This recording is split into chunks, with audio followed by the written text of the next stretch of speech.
Hello বন্ধুরা, welcome back to my channel easy cooking process of Falguni Dutta. আজকে আমি আপনাদের জন্য আবারও একটি নতুন রান্নার রেসিপি নিয়ে হাজির হলাম। আজকে আমি আপনাদের জন্য বানিয়ে দেখাবো ফ্রায়েড রাইস, আর সেটাও খুব সহজ একটি পদ্ধতিতে।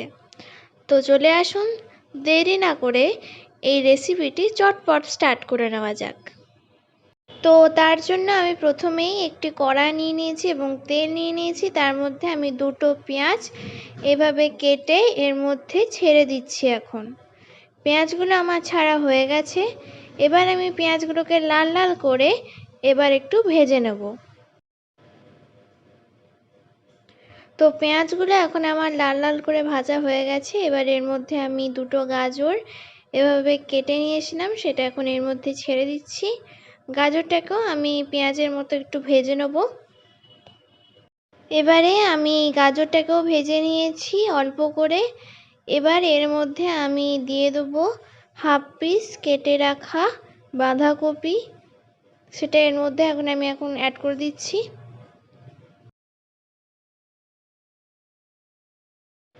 তো এবারে আমি এর মধ্যে অ্যাড করে দিচ্ছি ক্যাপসিকাম। এই ক্যাপসিকামটাকে কিন্তু আমি খুব বেশি ভাজবো না, তাহলে কিন্তু এর গন্ধটা চলে যাবে এবং এর স্বাদটাও নষ্ট হয়ে যাবে। তো ক্যাপসিকামটাকে আমি খুব অল্প করে ভেজে নেব। এবারে আমি এতে দিয়ে দেবো আন্দাজ মতো নুন।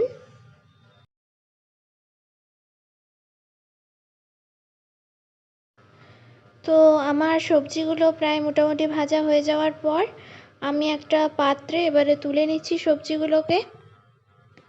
এবার আমি একটা কড়া নিয়ে নিয়েছি এবং কড়াতে এখন আমি দিয়ে দিচ্ছি 2 চামচের বড় চামচ ঘি। তো এবারে আমি এই গরম ঘিয়ের মধ্যে চালগুলোকে আমি ভেজে নেব এখন অল্প করে। এই চালটা আমি পরিষ্কারভাবে ধুয়ে নিয়েছিলাম আগে, এবং এখানে আমি 500 গ্রাম মতো চাল নিয়েছি। যতটা চাল নেব ঠিক ততটাই এর মধ্যে আমি ফুটন্ত গরম জল অ্যাড করব। তো চালটা কিন্তু এখন আমার ভাজা হয়ে গেছে। এবারে এর মধ্যে আমি ফুটন্ত গরম জল অ্যাড করে দিচ্ছি।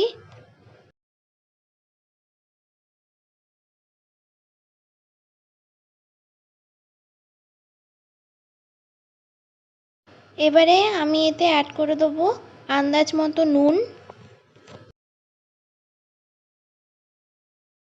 দেব 2 চামচ চিনি। তো আমি একটা ঢাকনা চাপা দিয়ে ফুটতে বসিয়ে দিয়েছিলাম ভাতটাকে। এখন আমি ঢাকনাটা খুলেছি এবং দেখব যে আমার ভাত এখন কতদূর রেডি হয়েছে। তো দেখাই যাচ্ছে আমার ভাত কিন্তু রেডি হয়ে গেছে এবং পুরো ঝরঝরে ভাত তৈরি হয়েছে। এবার এর মধ্যে আমি আমার ভেজে রাখা সবজিগুলোকে অ্যাড করে দিচ্ছি।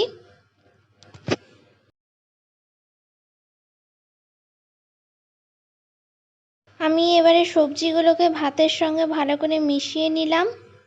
এবার এর মধ্যে আমি অ্যাড করে দেবো হাফ কাপ পরিমাণ দুধ। এই দুধটা কিন্তু দিলে ফ্রায়েড রাইসের টেস্ট অনেক বাড়ে এবং আরও ঝরঝরে হয়। তো এই দুধটা অ্যাড করবার কিন্তু আপনারা চেষ্টা করবেন। তো এবার এর মধ্যে আমি অ্যাড করে দেবো কেটে রাখা কিছুটা কাঁচা লঙ্কা।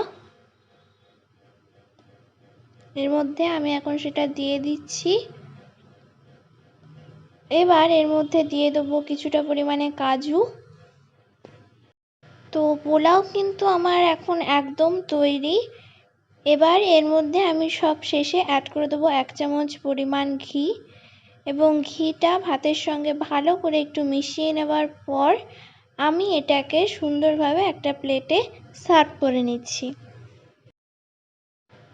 তো আমি এবার একটা প্লেটে এই ঝরঝরে ফ্রায়েড রাইস সার্ভ করে নিয়েছি। এটা দেখতে কি সুন্দর লাগছে দেখুন, এবং খেতে কিন্তু খুব টেস্টি হয়েছে, পুরো রেস্টুরেন্টের মতো। তো আজকের মতো আমি আমার রেসিপি এখানেই শেষ করছি। আশা করব আপনাদের সবার আমার এই রেসিপিটি ভালো লাগবে, এবং ভালো লাগলে প্লিজ আমার চ্যানেলটিতে সাবস্ক্রাইব করবেন এবং আমার চ্যানেলটিতে লাইক, কমেন্ট ও শেয়ার অবশ্যই করবেন। আজকের মতো আমি এখানেই বিদায় নিলাম। আবার দেখা হবে আপনাদের সঙ্গে নতুন একটি রেসিপির ভিডিও নিয়ে।